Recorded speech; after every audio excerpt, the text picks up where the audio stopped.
Hi, my name is Chuck Fall, and I'm sharing some thoughts I have on Emanuel Pastreich and how I have come to know him. I am the chief proponent for a Green Liberty Caucus, which calls for a liberation coalition to form around a broad demand for freedom, ecological restoration of the earth, and justice for state crimes.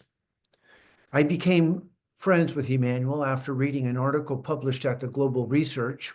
I was struck by his honest and frank denunciation of the billionaire class.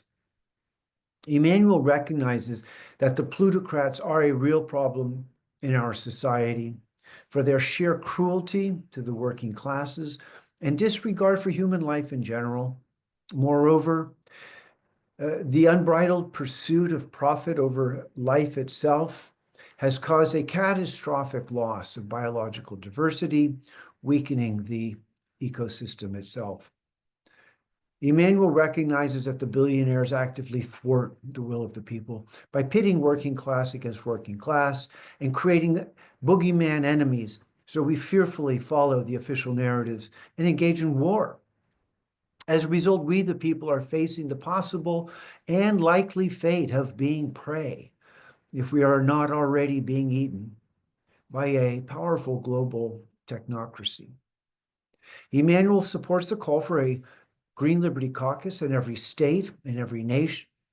To that end, he has launched a Center for Truth Politics as a platform to develop green liberty ideas. His goal is to influence policymakers within academia, government, and the media. But most critically, he endeavors to reach the broad public and appeal to their sense that society is in a state of emergency, what David Hughes calls omniwar, an assault by plutocracy on the people and the planet. To add more about green liberty, it is a pragmatic demand for accountability, transparency, and protection for whistleblowers as a starting point in our resistance to plutocracy. On the positive side, we envision a better society based on egalitarian principles.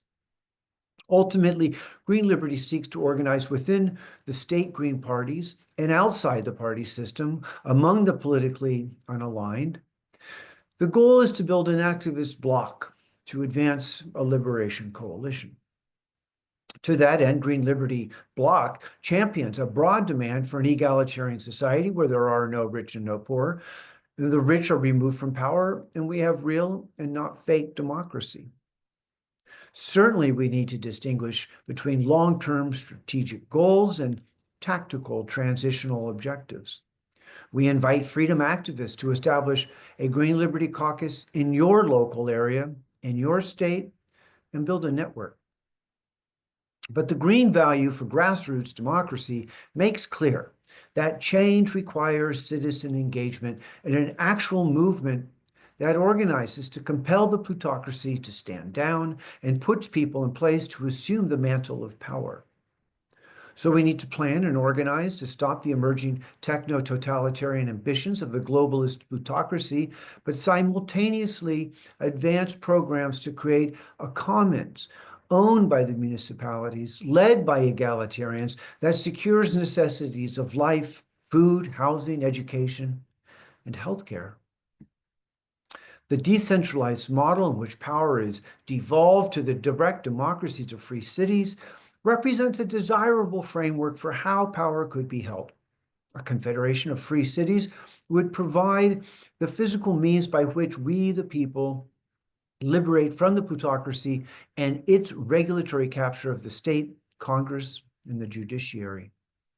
Radical change will require a coalition that is a united front, a bloc, that forms from a diversity of the people out of a common and shared interest in not being dominated by a ruling class. This is an idea Emanuel touches on in his essays. When we first met, Emanuel and I talked about his U.S. presidential campaign and the goals of the Green Liberty movement. We discovered we share a deep indignation at the state crimes and more broadly at the abuse of power by the elites. We are both determined not to be deterred from speaking the truth about the corrupt money supply, about JFK, September 11th, and the federal COVID program, and the need to resist the big lies with truth. Emanuel launched an independent presidential campaign to draw attention to the corruption he saw going on. In this way, he is a champion for green liberty values as he recognizes that state crimes need to be highlighted to show the real danger we, the people, are in. Emanuel understands the deep state. He doesn't shy away from denouncing the CIA as a security agency in service to the oligarchy. The billionaire elite are real and are a serious problem. Their influence reaches into non-governmental institutions like media and academia. Emanuel got caught in their sticky web, falling prey as a targeted individual. Green Liberty supported Emanuel in his bid for the U.S. presidency and sought to introduce him to the Green Party as a contender for the nomination. Unfortunately, establishmentarians in the party did not provide a forum for debate and denied Emanuel and others an opportunity to present their ideas. Green Liberty recognizes Emanuel as a champion for ending the power of elites. He accepts that the political truth movement needs to become a mass movement. Otherwise, elite impunity will continue unabated.